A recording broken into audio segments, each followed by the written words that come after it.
In today's business world, leaders face an endless onslaught of challenges. From navigating layoffs and leadership transitions to adapting to strategic shifts and the evolving role of artificial intelligence, there's always a new hurdle. In response, both leaders and their teams must continually evolve, acquiring new skills to stay ahead.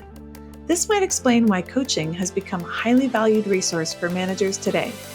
In this episode, we sit down with executive coach and business expert Rachel Bassignani to discuss the current business landscape and how executive coaching can empower us to excel amidst change.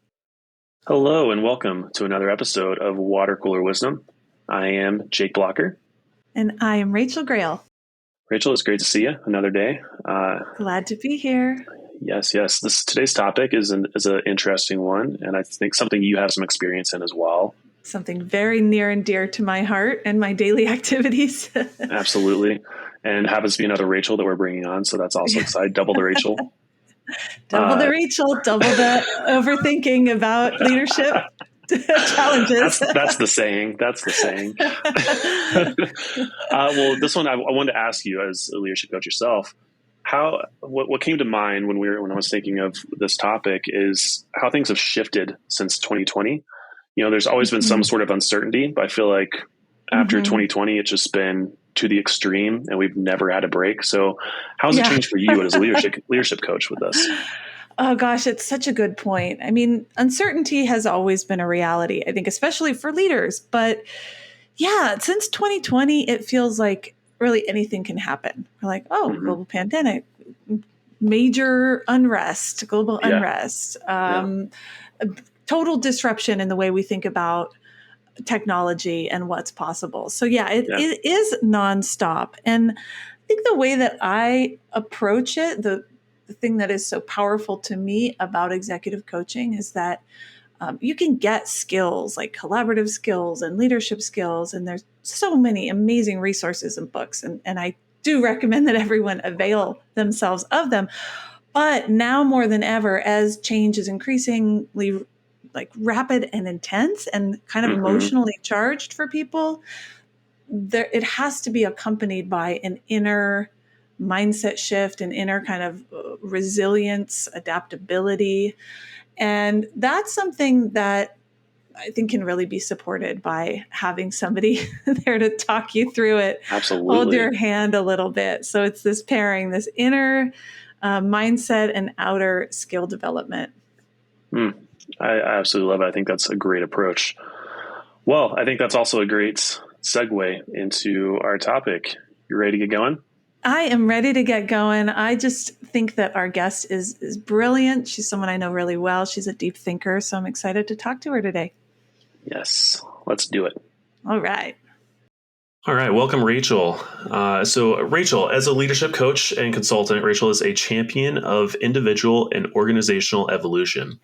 With expertise in entrepreneurship and organizational development, she fosters collaborative environments in her high-growth clients.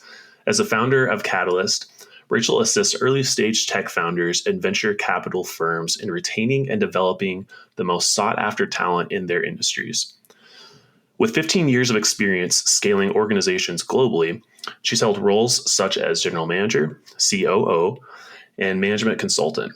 Rachel holds an MBA from Cornell Johnson School of Management with further studies in organizational behavior and leadership psychology. She's a certified professional coactive coach and licensed human element practitioner, also skilled in yoga and mindfulness instruction. Welcome and namaste. Thanks, Jake. Great to be here. Appreciate the intro. So happy to have you here. I also have the benefit of having known Rachel for 20 plus years and have seen her brilliance only grow. So I'm so excited to have you here. And I'm going to kick us off for this conversation. So a lot of our leaders, as you know, are interested kind of in the trends in business today. Most of them are either consultants or leaders in various organizations. So with all of your close relationships to people in all kinds of business, from blue chips to high growth startups, we're really just eager to hear your insights today. So could you share your perspective on what's the current business climate? What's going on for organizations? What do you see as some of the main challenges right now? Yeah, I mean, I think this is a great question. And in terms, I'll kind of answer this at what we're seeing in the talent landscape, kind of how culture feels across different industries and sizes of companies. But I think one thing to point to is we're coming through the first quarter of 2024 is feeling the aftermath of 2023 and the way that we had layoffs kind of sweeping the enterprise, global conglomerate companies, tech companies. We had a lot of retraction in the early stage market and venture funding circles. So, I think in the current climate, everyone's starting to like peek their head out. It feels like the sun is shining literally and figuratively as we enter spring here. You can see that deals are flowing, investment is flowing a little bit. It's not kind of a heyday out there, but everyone is starting to feel somewhat more confident as we come out of 2023. That being said, I do think, as we're in companies working closely with founders and senior executives and talent partners, we are dealing with the aftermath of the impact that these layoffs and this attrition had from 2023. And we're looking closely at, I think when we walked through the layoffs, we think a lot about the people who lost their jobs. We think a lot about the companies who were reaching for funding or reaching for sales. I mean, the amount of startups that didn't hit sales targets last year and the impact that had on sales organizations and stressors and thinking about their next round of funding. I mean, all of these areas were really impacted significantly last year. And as talent professionals, we're now looking at not so much what happened to the folks who were let go and how companies really made it through that survival point, but how people feel in organizations now. And I think, inevitably we see a lot of damage to talent brands. We see a lot of anxiety in culture. We see a lack of trust that, people in their companies have now, like, I'm safe for now, but how long am I safe? The questions of safety and security. But furthermore, like, even though I still have my job, what's available to me in terms of the impact that I can really make now, the growth that I'm able to have at my company. And so a lot of folks who were left behind, the folks that didn't, get impacted by layoffs, have some, they're rattled. They have questions. They are left in roles and in companies, frankly, that they're not entirely happy or comfortable with anymore. So what are we as talent professionals and human capital professionals doing and can do in the aftermath to help our companies and our senior leaders instill confidence, but also to really find ways to motivate and engage their employees in light of what we are seeing in the aftermath is the fact that if you were in a big company, blue chip company like Google or something like that, maybe you weren't impacted by a layoff, but now you don't have upwards trajectory. You've reduced scope. You're being asked to do more with less, which is a common... That phrase, man. More with less. It's everywhere. You're probably on a new team that was merged. Sorry, everyone's triggered right now. Because it impacted almost every business. And what's interesting is that for our high growth technology companies or startups, that is always the premise, do more with less. And so you have these scrappy generalists who are used to doing it. But the upside of that is getting opportunities to do really cool work, things that might not have come to you if you weren't a bigger company, to have an opportunity to have an impact. So the do more with less is kind of the game in a startup. When you are in a do more with less and you're in a mature company where there's no room for growth, but there's still a lot of the hierarchy and bureaucracy that comes with a big company. So you're just doing more with less, but you're not getting more impact or scope. It doesn't mean you're going to get to like a very senior role quickly. None of that exists for our folks that have really enjoyed kind of these upward trajectories and these, steady growth companies like our enterprise level Googles and, NVIDIA and, Microsofts of the world. So the people who have been left behind have their own grieving process to some degree, grieving having been happy in companies, having been happy and hopeful about their roles and impact. And now they just are feeling like, wow, I have less leadership opportunity. I have to do more with less, but there's never going to be an increase in pay for quite a while or a promotion for quite a while. Yeah. So just a pat on the back. Yeah. And as Good job. professionals, we're trying to figure out how do we motivate and engage and more compelling for these folks. These are the big questions that we're kind of answering today. So I think that was a long-winded answer, but that's kind of, I think, what we're. It was perfect. Yeah. Great context setting. Yeah. And that leads into my question here is, in terms of development programs, what should L&D professionals consider to effectively nurture their teams? Yeah. I mean, the do more with less. And I think something we're seeing emerging in the AI conversation as well, where I'm spending a lot of time like listening to AI podcasts and industry leaders in that regard who are future forecasting, let's say, what that's going to look like for many of the workforce.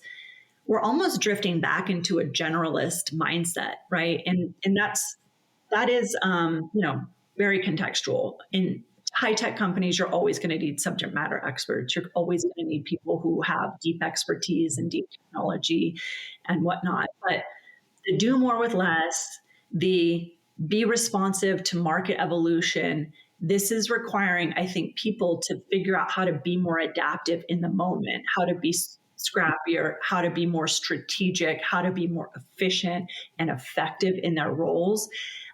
As they're carrying increased workloads, are going to be asked to fold in different types of work processes or roles into their new roles, and to be able to develop other people around them for that same reality. We're drifting back into terms of like soft skills development being critical and crucial for two pieces: developing mindsets that really center on critical thinking and strategic thinking that are going to make people better, more productive employees. Like, can I hand you a project? Can you take it and run with it? Will you think critically and strategically about the most effective way to get this done through people, with people, positive outcomes? So that is becoming, we're swinging back to that like soft skill landscape more than anything. And, we are seeing a lot of our L&D and our talent management and our, senior executives coming into us for giving these skill sets and helping people develop so that they feel more efficacy in their roles and they feel more autonomy and they feel more empowered to really deliver across multiple dimensions, I guess is the way to look at it. Yeah. And it's interesting because that's not necessarily the natural state for some people. Some people are much more comfortable having a directive leader saying, here's what you do next. This is the exact metrics for success. And people are having to really just kind of adapt and use the tools provided to them. Do you think that this might be part of the reason why coaching skills is such a hot topic right now? Like why that's such a desired trait for managers? Why do you think, is this part of the picture? Like people need to be coached to build up all of these different skills and become more generalists? Well, I think that, yes, coaching skills are probably the most highly sought after soft skill right now, whether it's engaging outside professionals to give coaching or to have coaches come in and teach managers how to be better coaches to their direct reports and to their peers and colleagues. I believe that coaching skills are, so prominent in the conversation right now, because to me, they are a strategic communication skill and they are a strategic thinking skill. And so when we are in a coaching conversation, we get kind of off our hamster wheel of thinking. We are opening the aperture of what's possible in the world. We do that through empathy. We do that through visioning. We do that through forcing function of asking somebody what's possible, what's another story we could tell about this, what's another way we could approach this problem. And so what you do is you take a brain that no matter how bright it is, it's naturally going to be lazy and efficient. And when you put it into a coaching conversation, you really force that brain to explore possibility, explore options, explore perspectives. And when it starts to do that, anybody who starts to do that becomes much more self-aware, become much more aware of other people around them. So we find two things. It bolsters soft skills, but it also bolsters like efficacy and resiliency in a person. And it allows them to realize that there's always more to the picture. There's always more that's possible. There's always a different way to think and approach a problem, a relationship, an opportunity, or a challenge, right? I love what you've just described, because it seems like that's purpose built for the challenges that you laid out that businesses are going through, like the power of coaching for the challenges of the moment in business. And I'm curious. I know you've been coaching a long time. You've had a lot of interaction with different coaches, coached a lot of different people. What do you think are the skills that make for a great coach? What are the things that make it really effective? I was thinking about this as, we were contemplating exploring this topic a little bit. And I was pushing myself to think about what are the great skills that great coaches possess. And something that came to me this morning was that, and this might seem kind of out of business boundaries, but to some degree, I think that great coaching is rooted in kind of deep existential or spiritual awareness. And the way we take that out of the abstract and we bring it back into the coaching moment is saying a great coach and a great coaching conversation is going to be rooted in human potential and human possibility. And when the conversation is really anchored in what is possible based on infinite human potential, human beings' ability to tackle challenges, come up with creative solutions, build impactful businesses that create values to societies around them. I mean, this is really the biggest kind of underlying question to why we wake up every day and get to exist. And we go to work with other humans, and it's complicated and it's messy. And so when we bring people back to a place where, one, they become aware of what's possible, and they do that by exploring perspective. They do that by exploring divergent thinking to convergent thinking and back and forth. And they do that by exploring through empathy what other people are experiencing, or what they're thinking, or how they might react, or how they might enjoy a product, or whatever it is, right? Powerful coaching conversations are really rooted here for me, I believe. And so great coaching skills and great coaches tend to have their own individual roots in this kind of arena. They have to be willing to go where they ask others to go. Yeah. And to realize that at the end of the day, the thing that we're aiming for is to really have a greater impact on our own lives, to be able to create and build lives that we are enjoying and are fulfilling and are challenging us and growing us, and to do that in relationship with others. And then to see what the impact is when we get a bunch of people together and we say, let's try to get along for 20 minutes or 20 days or 4 years or a decade, to see what we could bring into the world that we wouldn't have otherwise been able to bring into the world on our own.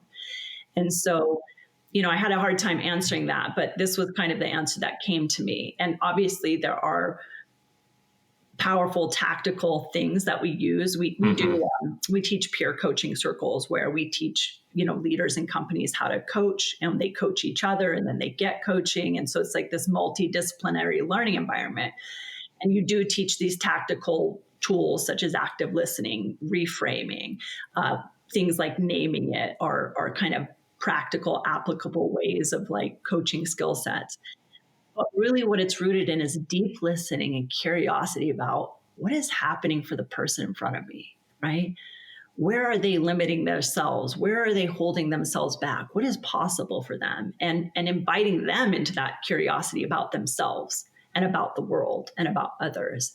And so this is, to me, where exceptional coaching really takes place, is quite very much in the moment and bringing people into that moment to explore what's really here and rich and possible, rather than all the distractions that we have about what that person said at the meeting. Yeah. I mean, what I got to make for dinner tomorrow, what my boss expects of me. You know, the brain is naturally pulled in 320 directions at any given moment and is quite chatty and distracted, and enjoys being in that place. But what we want is to harness the power of the mind, of the brain, of the heart, of the will, and to really bring it into focus and then apply it and direct it towards important initiatives, strategic initiatives, tough conversations, positive outcomes, and really focus the mind and the person so that they can be the best version of themselves and give the best version of themselves to their companies, to their families, to their communities, and to themselves. So that's where I arrived at that today. I love it. Yeah, I agree. I took some notes on some timestamps because I was like, I think you just made some clips for us. That was great. Well, I am going to bring us to a close here. I feel like time just sped by, but we have some very important questions for you that are the toughest questions you could possibly think of. I hope you're ready for this. All right, so it's time for some hot seat questions here. First one, coffee or tea? I was a diehard coffee girl up until a month ago. So good for you. Made the change. The coffee is in the heart. We understand. Yeah. Relatable content. I'm on death row and you said it's your last meal. Are you having a breve latte or a cup of black tea? I'm saying breve latte. I agree. All right, second one, early bird or night owl? Early bird. Yeah. Definitely. Also good for you, man. Mm-hmm. App, software, or platform that you swear by? I couldn't really live without my Grammarly. A nice one. I find editing emails and decks and everything incredibly tedious. And so having anything like Grammarly, ChatGPT, just any support in the editing realm, I think is such a time saver and also a cognitive bandwidth saver. Like I just have other things to be doing with my time. So the kids don't know how good they have it. Yeah, I know. It's a game changer. I know I don't have to, I just can type things and let the brain go. And then ChatGPT, please make this work. Make it pretty. Make it pretty.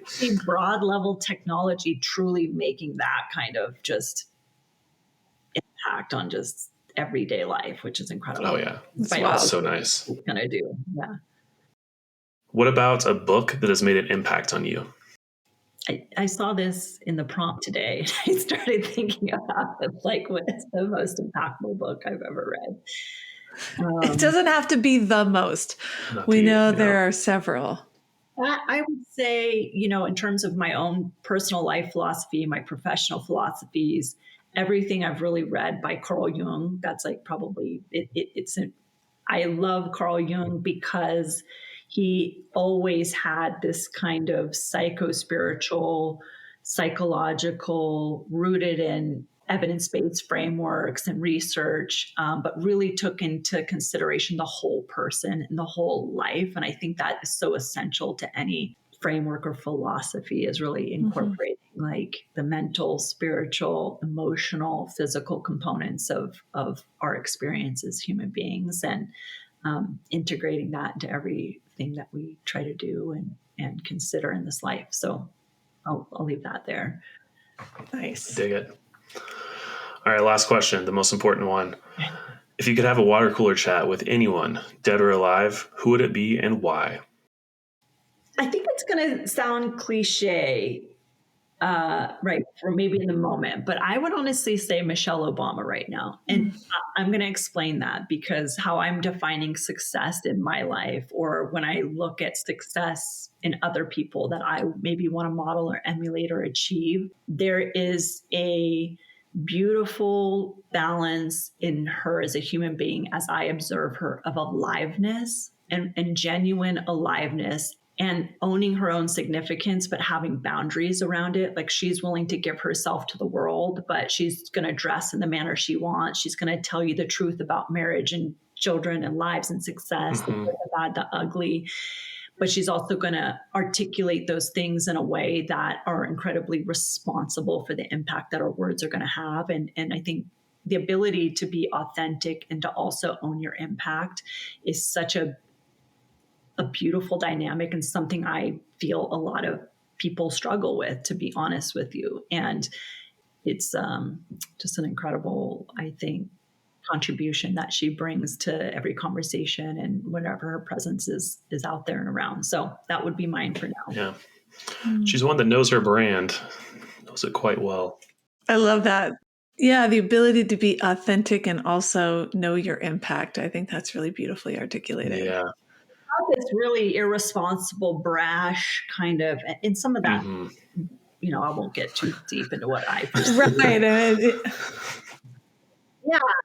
And that's why I think it's an art form, because I do think, we want to always push the level of our authenticity and how we define that, because our authenticity, I think it's, I don't know if it's Adam Grant, but there's an article out there called The Authenticity Paradox, I believe, but it really talks about how you can trap yourself in what you believe is your authentic self, and without giving a lot of credibility to your future self or your ideal self, and how you might grow into one day that being your most authentic self. So not putting ourselves in a box, but really understanding that when we do show up in the world, it has an impact, right? People feel us, they feel our energy, they hear our words. And I think it's beautiful to take responsibility for that too. Yeah. Well, the last thing, just to know, where can we find you? Where can the people find you? Nice. Yeah, I mean, we're all over the internet. Just kidding. You'll find me on TikTok. No, I'm just kidding. We are at www.thecatalyst.io. We are a boutique talent development firm that is founded in Silicon Valley. We do a lot of executive coaching, executive team development, and executive search for early stage, high growth tech companies, and then also multinational companies. So, done a lot of work in Bain and Deloitte, Google, some of the biggest, best names out there, and some of our most exciting high growth companies as well. So we do a lot of work across all of those dimensions and industries. And, we're out here and we'd love to connect with anybody and continue the conversation. Well, your clients are lucky to have you. We are lucky to have you. And I have been lucky to have you in my life for all of these years. Thank you so much for coming on and joining us today, Rachel. Thank you all so much for listening, and we'll catch you next time at the water cooler. Thanks for listening to Water Cooler Wisdom. This podcast is brought to you by Interaction Associates, a leading professional development and leadership training organization whose mission is to help people work better together. If you'd like to learn more, visit interactionassociates.com. If you have questions, comments, or are interested in collaborating with this podcast, you can email us at watercoolerwisdom@interactionassociates.com.